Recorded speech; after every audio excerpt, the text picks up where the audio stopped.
નમસ્કાર મિત્રો, પ્રકરણ નંબર 4 સમતલનો ગતિનો આપણે અભ્યાસ કરીએ છીએ. સુરેખ પથ પર ગતિ એટલે કે એક પરિમાણમાં ગતિ, અને સમતલમાં ગતિ એટલે દ્વિપરિમાણમાં ગતિ. મિત્રો, આની અંદર આગળ આપણે જયારે ભણતા આવ્યા ત્યારે સમતલમાં ગતિનો અભ્યાસ કરવા માટે કેટલીક ભૌતિક રાશિઓને સમતલમાં ગતિ કરતી હોય, દ્વિપરિમાણમાં ગતિ કરતી હોય, અને એ ભૌતિક રાશિ સદિશ હોય ત્યારે એનું દિશાનું વર્ણન કરવા માટે આપણે સદિશોનો અભ્યાસ કર્યો. સદિશોનો કેવી રીતે નિરૂપણ કરી શકાય, સદિશોને સંજ્ઞાત્મક રીતે કઈ રીતે દર્શાવી શકાય, સદિશોનું સંયોજન એટલે કે સરવાળો કઈ રીતે કરી શકાય, જેમ કે ત્રિકોણની રીત છે, સમાંતર બાજુ ચતુષ્કોણની રીત છે, સદિશોની બાદબાકી કરવા માટે આપણે કઈ પ્રક્રિયા કરીએ છીએ વગેરે જેવી સદિશની માહિતી આપણે દીધી. હવે આગળનો મુદ્દો આપણો મિત્રો છે કે સમતલનો ગતિ. પદાર્થ જ્યારે સમતલમાં ગતિ કરતો હોય ત્યારે પદાર્થની જુદા જુદા ભૌતિક રાશિ કે જે સદિશ હોય એને પણ દર્શાવવી જરૂરી પડે છે. જેમ કે જ્યારે પદાર્થ સમતલમાં ગતિ કરતું હોય તો એનું સ્થાન દર્શાવવું જરૂરી છે. પદાર્થ ગતિ કરે છે એટલે પદાર્થનું સ્થાનાંતર થાય છે તે સ્થાનાંતર દર્શાવવું જરૂર પડે છે.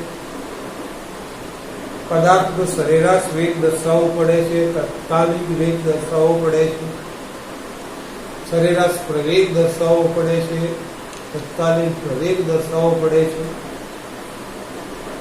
આ બધી ભૌતિક રાશિને આપણે દ્વિપરિમાણમાં દર્શાવવાની છે, અને દ્વિપરિમાણમાં સદિશ રાશિનો આપણે ઉલ્લેખ કરવાનો. સૌથી પ્રથમ આપણે સમજીએ કે સમતલમાં ગતિમાં પહેલો મુદ્દો સ્થાન સદિશ અને સ્થાનાંતર સદિશ આપણે કઈ રીતે સમજીશું. આપણે એક ઉદાહરણ લઈએ કે ધારો કે કોઈ એક સમતલમાં એક કણ P, કોઈ એક સમતલમાં એક કણ P XY નિદર્શન ફ્રેમમાં આવેલો છે. તો આપણે આકૃતિ દ્વારા સમજીશું. અહીંયા આપણે જે વાક્ય બોલાય છે એને બરાબર ધ્યાન રાખજો નહીં, કારણ કે જો આપણે બધું લખાણ કરીએ તો ફિઝિક્સમાં શક્ય રહેતું નથી. ધારો કે કોઈ એક કણ છે, આ કણ P XY સમતલમાં ગતિ કરે છે. પ્રારંભમાં કણનું સ્થાન P આગળ છે, પ્રારંભમાં કણનું સ્થાન P આગળ છે, અને આપણે ભણી ગયા કે કણનું સ્થાન દર્શાવવું હોય તો આ XY, X અને Y અક્ષનું ઉગમ બિંદુ ની સાપેક્ષમાં આ કણ P નું સ્થાન આપણે દર્શાવવું જરૂરી છે. એટલે O અને P ને જોડતો જે સદિશ આપણે અહીંયા આગળ દોરીએ,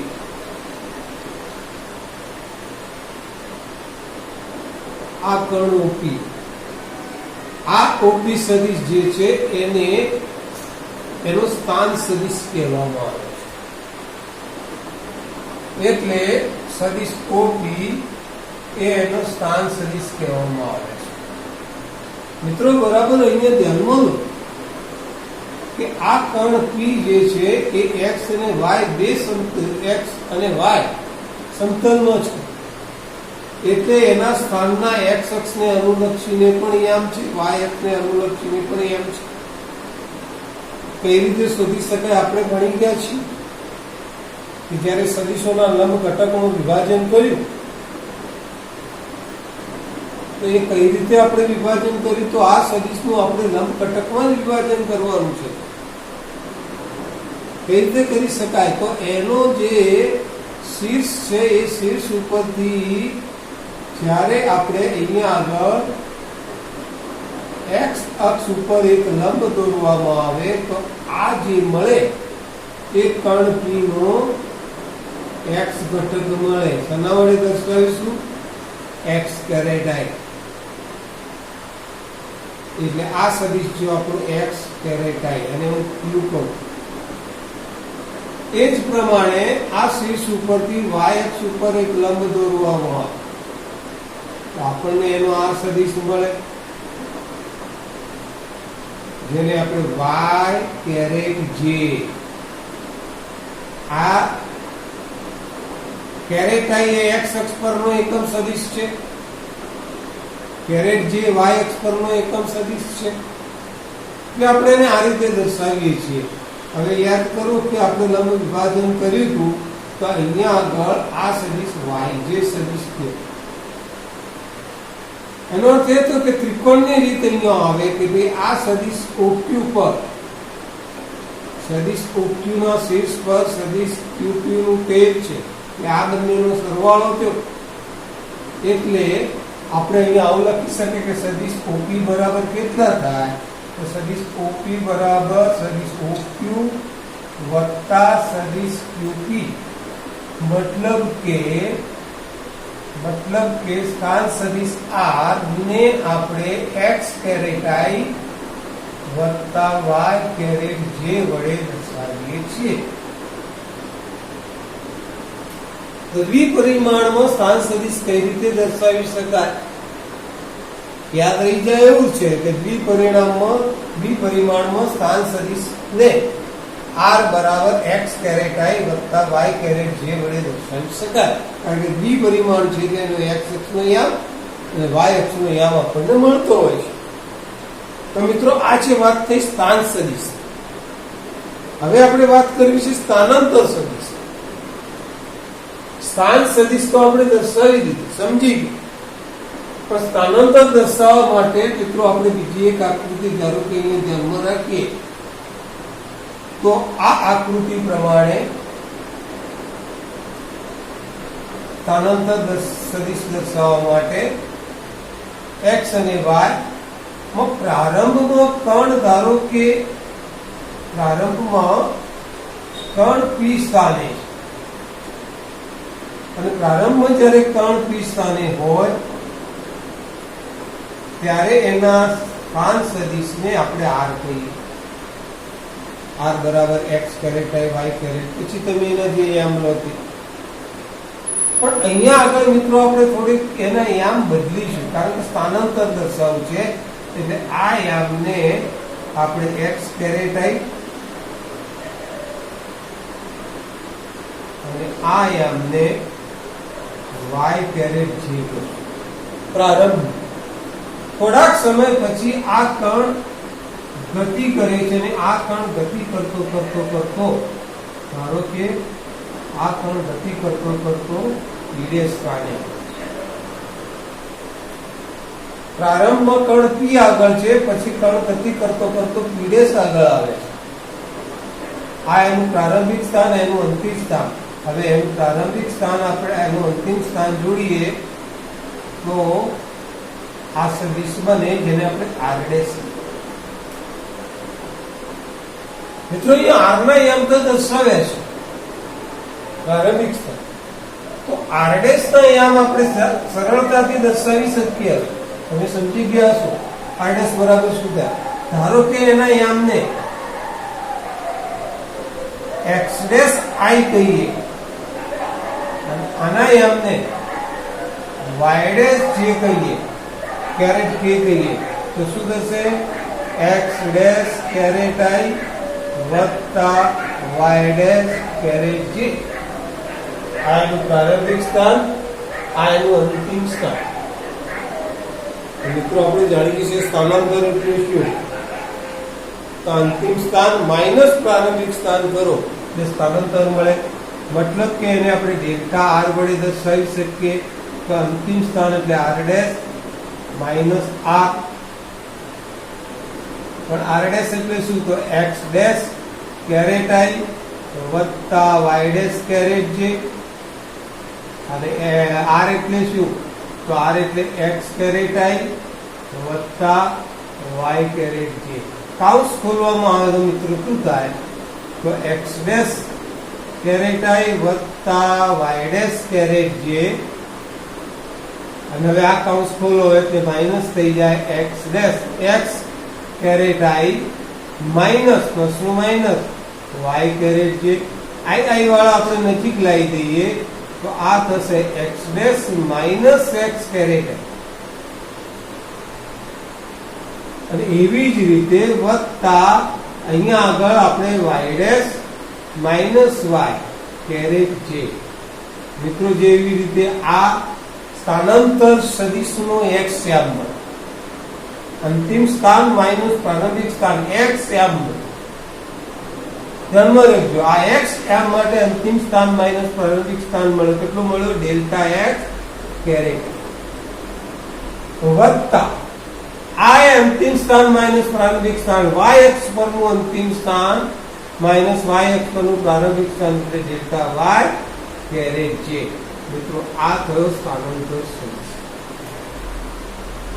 અહીંયા બરાબર નોંધ લેજો કે ભાઈ આ ડેલ્ટા એક્સ સ્થાનાંતર એક્સ અક્ષ પરનું સ્થાનાંતર એટલે એક્સ અક્ષ પર અંતિમ સ્થાન માઇનસ પ્રારંભિક સ્થાન, અને ડેલ્ટા વાય એ વાય અક્ષ પરનું સ્થાનાંતર એટલે વાય અક્ષ પર અંતિમ સ્થાન માઇનસ પ્રારંભિક સ્થાન. મિત્રો અહીંયા આગળ આપણને સ્થાનાંતર સદિશ મળે. બરાબર નોંધ લેજો કે જ્યારે આપણે કોઈ કણને એક્સ વાય સમતલમાં પી બિંદુએ છે એવું વિચારીએ તો એનો સ્થાન સદિશ આર આપણે દર્શાવવો હોય તો એનો એક્સ યામ વત્તા વાય યામ સીધું યાદ રાખો. હવે સ્થાનાંતર સદિશની વાત કરવી હોય તો અહીંયા આગળ આપણે કહેવું પડે કે પ્રારંભમાં કણ પી આગળ છે એ વખતે એનો સ્થાન સદિશ આટલો છે, અને અંતમાં આ સદિશ પીડેશ આગળ ગયો ત્યારે એનો સ્થાન સદિશ આટલો છે. આ એનું અંતિમ સ્થાન છે, એનું પ્રારંભિક સ્થાન છે, એટલે આ કણે આટલું સ્થાનાંતર કર્યું જેને આપણે કહીએ છીએ delta R. R minus R dash એટલે અંતિમ સ્થાન માઇનસ પ્રારંભિક સ્થાન. એટલે મિત્રો સ્થાનાંતર સદિશ જે મળશે એનો એક્સ અક્ષ પરનું સ્થાનાંતર મળશે. એક્સ અક્ષ પરનું સ્થાનાંતર અંતિમ સ્થાન માઇનસ પ્રારંભિક સ્થાન, વાય અક્ષ પરનું સ્થાનાંતર અંતિમ સ્થાન માઇનસ પ્રારંભિક સ્થાન. તો અહીંયા આગળ આપણને આ જે મળ્યું એ આપણે આ સમીકરણ અહીંયા લખીએ છીએ કે ભાઈ સ્થાનાંતર સદિશ ડેલ્ટા આર બરાબર ડેલ્ટા એક્સ કેરેટ આઈ વત્તા ડેલ્ટા વાય કેરેટ. મિત્રો નોંધ લેજો, આમાં ઘણા બધા પ્રશ્નો બનાવી શકાય છે. પહેલો પ્રશ્ન અહીંયા કે સ્થાન દ્વિપરિમાણમાં અથવા સમતલમાં દ્વિપરિમાણ અથવા સમતલમાં સ્થાન અને સ્થાનાંતર સદિશ સમજાવો. અહીંયા શું? હવે અહીંથી આગળ પ્રશ્ન થાય કે દ્વિપરિમાણમાં સ્થાનાંતર સદિશનું સમીકરણ લખી.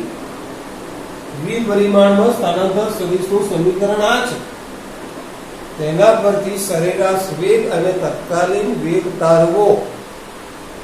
તેના પરથી સરેરાશ વેગ અને તત્કાલીન વેગ તારવો. તો મિત્રો તમારે યાદ કરવું પડે કે ભાઈ સરેરાશ વેગ, હવે આપણે અહીંયા આગળ નોંધ લઈએ છીએ કે સરેરાશ વેગ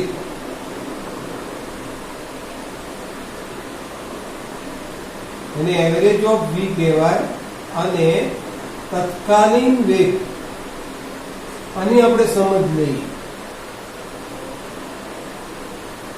તો મિત્રો તમે બધા જાણો છો કે સરેરાશ વેગ એટલે શું? આપણે અહીંયા સાઈડ પર ઘણી યાદ લખીએ છીએ કે ભાઈ સરેરાશ વેગ બરાબર સ્થાનાંતર ભાગ્યા સમયગાળો. એટલે સ્થાનાંતરને સમયગાળા વડે ભાગી નાખવામાં આવે તો આપણને સરેરાશ વેગ મળે. તો જો આ જે સમીકરણ છે સ્થાનાંતરનું, એની બંને બાજુ ડેલ્ટા ટી વડે ભાગી દેવામાં આવે. ધ્યાન રાખજો,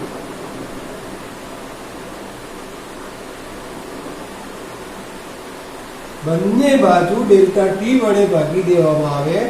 આ ઇક્વેશન આપણને આવું મળે કે delta X upon delta T caret I વત્તા delta Y upon delta T caret J. હવે તમે સમજો છો કે આ સ્થાનાંતર ભાગ્યા સમયગાળો એટલે એવરેજ ઓફ વી. મિત્રો કાળજી રાખજો, સદિશ છે એટલે સદિશ આવવો જોઈએ. અહીંયા એક્સ ઉપર સદિશ ના કરે, કારણ કે દિશા એક્સ અક્ષ છે, કેરેટ આઈ એટલે એક્સ અક્ષ થઈ. અહીંયા આગળ આપણને જે મળે એ વીએક્સ ડેલ્ટા, અહીંયા આગળ મળશે એવરેજ ઓફ વીએક્સ કેરેટ આઈ. કારણ કે આ સરેરાશ વેગ એક્સ અક્ષ પરનો વેગના બે ઘટકો મળશે. જેવી રીતે સ્થાનાંતરના બે ઘટકો, એવી રીતે વેગના પણ બે ઘટકો. આ જે સરેરાશ વેગ મળ્યો એક્સ અક્ષનો ઘટક મળ્યો એટલે average of VX caret I વત્તા એવરેજ ઓફ વીવાય કેરેટ જી. પહેલો પ્રશ્ન મિત્રો, અહીંયા આગળ આપણે આવું વિચારી શકીએ કે સરેરાશ વેગ આપણને આ રીતના મળે. હવે મિત્રો તત્કાલીન વેગ તારવવા માટે આપણે શું કરતા હતા યાદ રાખો, અથવા યાદ કરો. તત્કાલીન વેગ સમજવા માટે છેદના પદને સૂક્ષ્મ કરતા હતા, છેદના પદને નાનું કરતા હતા, સૂક્ષ્મ કરતા હતા, અતિ સૂક્ષ્મ કરતા હતા. અતિ સૂક્ષ્મ એટલે કેટલું? તો 0 ની નજીક લઈ જતા. તો જો ઉપરના આ સમીકરણમાં ડેલ્ટા ટી ટેન્ડ ટુ 0 લેવામાં આવે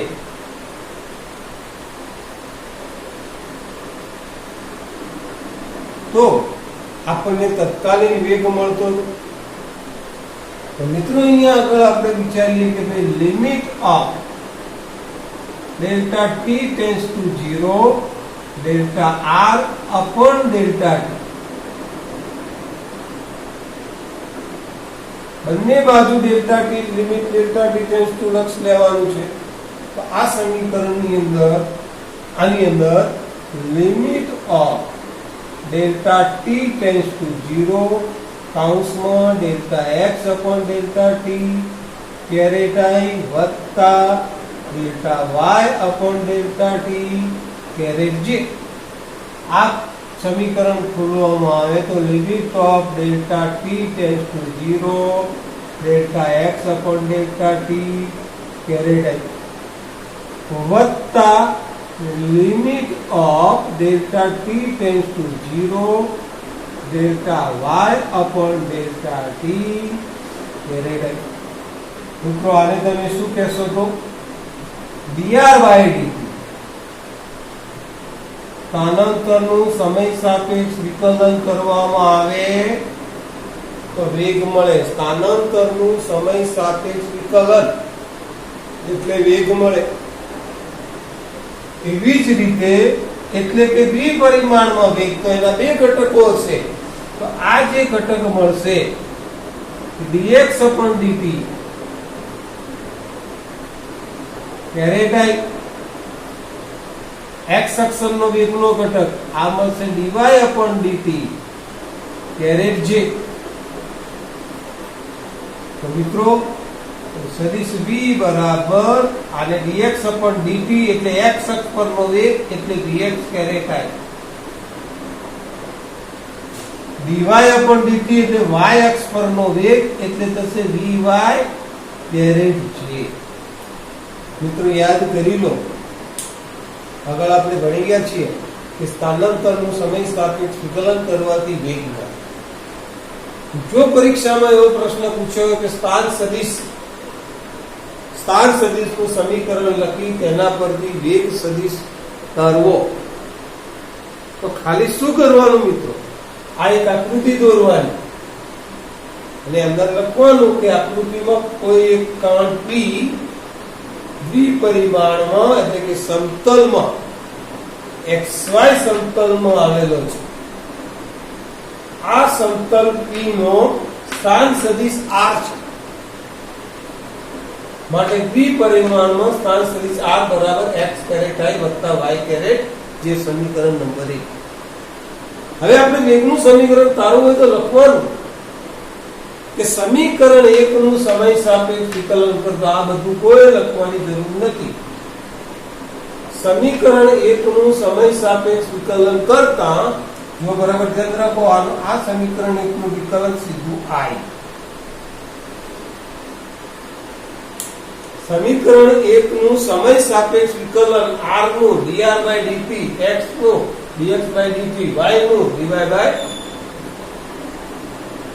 આ dr/dt એટલે વેગ. આ વેગ સમતલમાં છે, આ વેગ દ્વિપરિમાણમાં છે એટલે એના x અક્ષનો ઘટક હશે અને y અક્ષનો ઘટક હશે. x અક્ષનો ઘટક એટલે dx કેરેટ I અને y અક્ષનો ઘટક એટલે dy કેરેટ. મિત્રો, વધારાનું આપણા બુકની અંદર સમજાય છે કે ભાઈ આ ડેલ્ટા ટી લક્ષ શૂન્ય લેવાનું છે. સમય ધારો કે સમજી લો કે શરૂઆતમાં કણ આટલા P આગળ છે, પછી P' આગળ છે. આનો સમય ડેલ્ટા ટી થયો,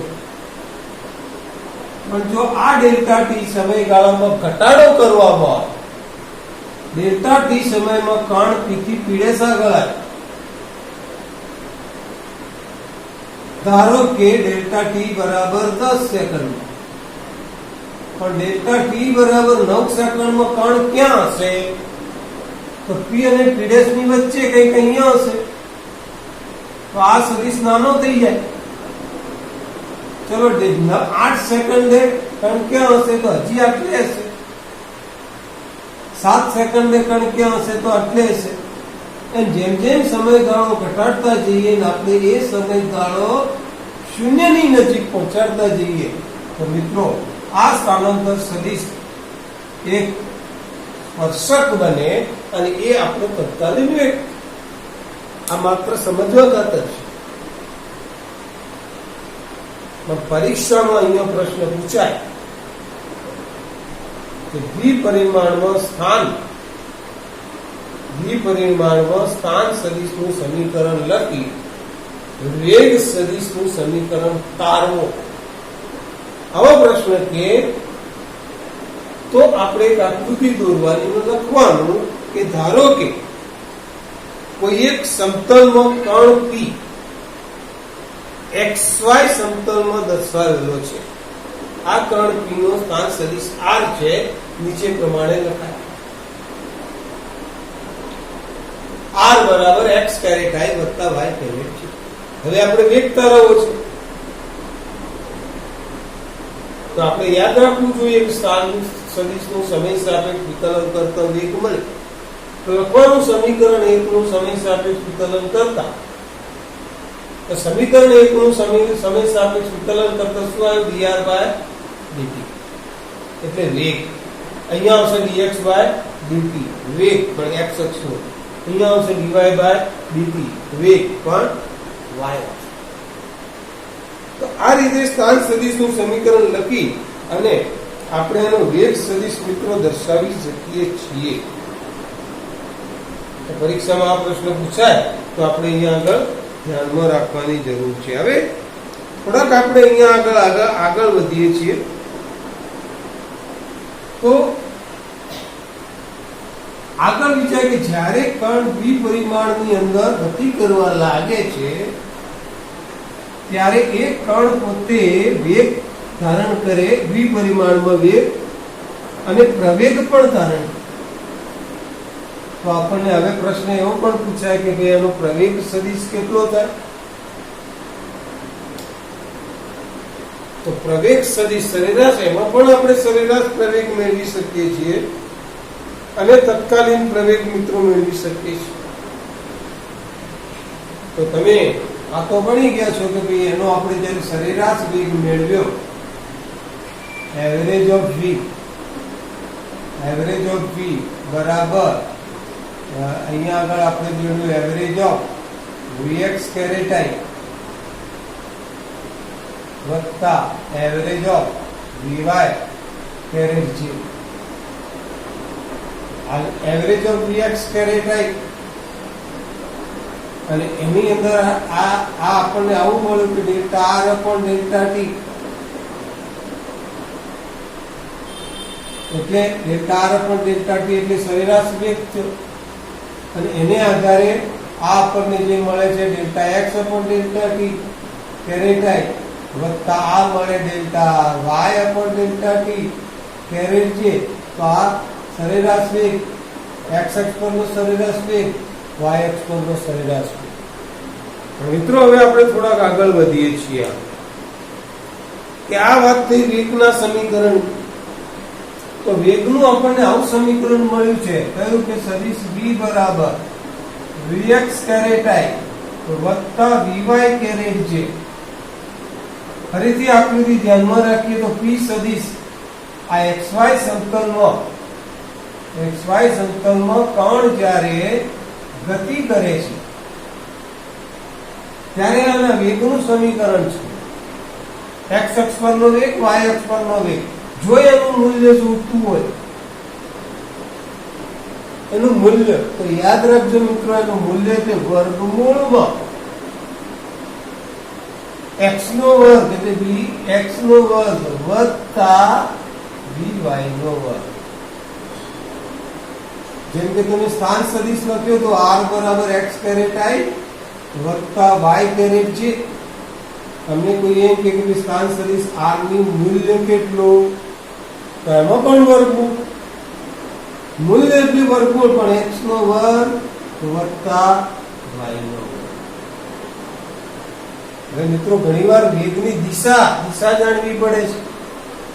તો દિશા જાણવા માટે આપણે અહીંયા આગળ tan વિધેય લગાવીએ છીએ. tan થીટા બરાબર શું થાય, સામેની બાજુ એટલે y અને પાછળની બાજુ એટલે x. tan થીટા બરાબર vy upon vx. તો આ રીતે એની દિશા પણ જાણી શકીએ. પણ હવે મિત્રો આપણે વાત કરવા જઈ રહ્યા છીએ પ્રવેગ. તો પ્રવેગ એમાં સૌથી પ્રથમ આપણે વિચારીએ સરેરાશ પ્રવેગ. સરેરાશ પ્રવેગ એટલે શું? વેગમાં ફેરફાર ભાગ્યા સમય. સરેરાશ પ્રવેગ એટલે વેગમાં ફેરફાર ભાગ્યા સમય.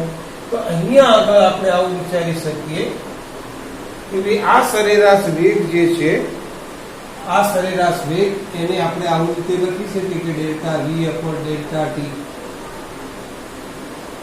સરેરાશ વેગ એને આપણે delta v upon delta t આ રીતે લખી શકીએ. તો delta vx upon delta t caret i વત્તા delta vy upon delta t caret j. ફેરફાર સરેરાશની અંદર મિત્રો આવું આપણે લખી શકીએ. અને પરિણામે મિત્રો આપણે એમ કહી શકીએ કે delta v upon delta t વેગમાં ફેરફાર ભાગ્યા સમય. સમીકરણને ડેલ્ટા t વડે આપણે ભાગ્યા છે. આપણે સમીકરણને ડેલ્ટા t વડે ભાગી દીધા છે. એટલા માટે delta v upon delta t એટલે સરેરાશ પ્રવેગ મળે, જેને ઉપર આ રીતે લખી શકાય અને આ રીતે પણ લખી શકાય. Delta vx upon delta t એટલે પણ પ્રવેગમાં સરેરાશ પ્રવેગ x અક્ષ પરનો. આને પણ સરેરાશ પ્રવેગ કહેવાય, પણ કયો? y અક્ષ પરનો. તો મિત્રો સરેરાશ પ્રવેગનું દ્વિપરિમાણમાં સમીકરણ મળ્યું. સરેરાશ પ્રવેગનો x અક્ષનો ઘટક પણ છે અને સરેરાશ પ્રવેગનો y અક્ષનો પણ. મિત્રો તત્કાલીન પ્રવેગ મેળવવો હોય તો તમે જાણો છો કે ડેલ્ટા ટી બંને બાજુ limit of delta T tends to 0 લેવામાં આવે. Delta v upon delta T બરાબર, આગળ આપણે સમજી ગયા એટલે હું સીધું લખું છું, delta T tends to 0 delta vx upon delta T caret વત્તા limit of delta T tends to 0 delta vy upon delta t caret j. મિત્રો આને શું કહેવાય? તો આને કહેવાય dv by dt. સદિશ આના ઉપર સદિશ કરવું ભૂલવું નહીં. આ સદિશ રાશિ છે, ક્યાંય પણ આપણે આ સદિશ રાશિ કરવું ભૂલતા નથી. તો delta v upon delta t, જેને આપણે પ્રવેગ કહીશું, સરેરાશ પ્રવેગ. મિત્રો એના આધારે આપણે આવું પણ અહીંયા વિચારી શકીએ, અને એના આધારે આ dvx અપોન dt ત્યારે થાય વત્તા dvy અપોન dt કેરેટ છે. એટલે આ થશે પ્રવેગ a બરાબર ax કેરેટ i વત્તા ay કેરેટ j. તો આ પ્રવેગનું સમીકરણ મળે. એનું મૂલ્ય બોલો, મૂલ્ય જોઈ લો. આગળ આપણે મૂલ્ય વર્ગમૂળમાં x ઘટકનો વર્ગ, ax નો વર્ગ વત્તા ay નો વર્ગ. હવે એની દિશા તો tan થીટા બરાબર y, પ્રવેગનું y ઘટક ભાગ્યા x ઘટક.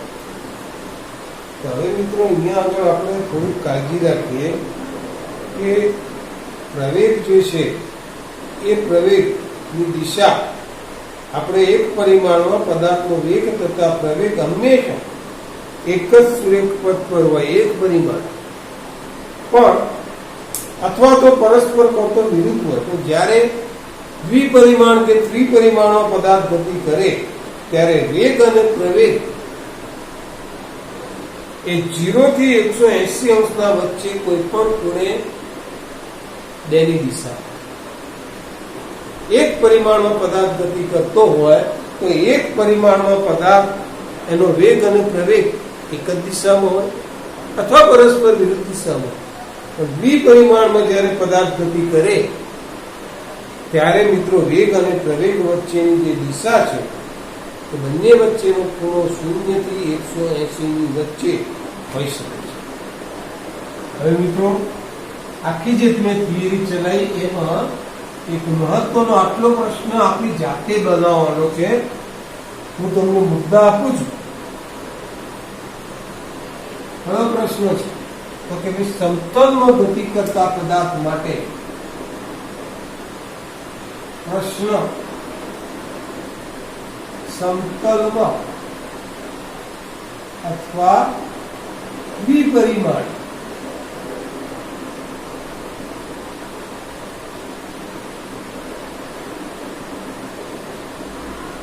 ગતિ કરતા પદાર્થ માટે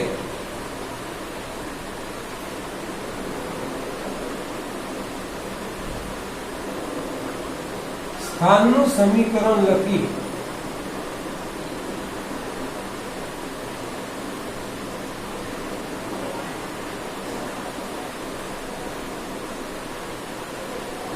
વેગ અને પ્રવેગના સમીકરણો તારવો.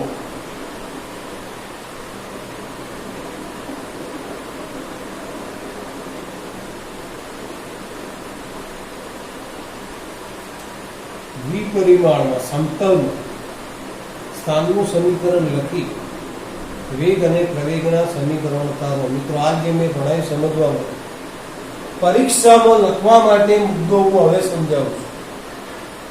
એટલે આપણે પહેલા તો એક આકૃતિ દોરી દઈશું.